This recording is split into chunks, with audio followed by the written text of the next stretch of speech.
শুধু একটা mental hospital নাই,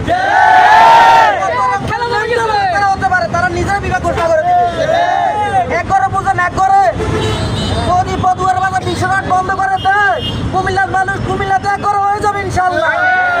নোয়াখালীর মানুষ কি পারে সেটা তো দেখছেন আপনারা।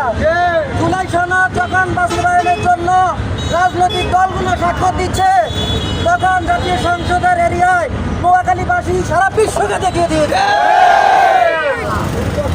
এটা আজকে বিবিসি বাংলাতে নিউজ হয়েছে। যদি কুমিল্লা বিভাগে ঘোষণা করে নোয়াখালী এবং ফেনী লক্ষ্মীপুরকে কুমিল্লা বিভাগে অন্তর্ভুক্ত করার মতো হঠকারী সিদ্ধান্ত নেয়, তাহলে নোয়াখালীবাসী বৃহত্তর আন্দোলনের মধ্য দিয়ে তাদের দাবি আদায় করে নেবেন ইনশাআল্লাহ। অন্তর্বর্তী যে সরকার আছে তারা কিন্তু বিভাগ ঘোষণা দিয়ে রাখে না।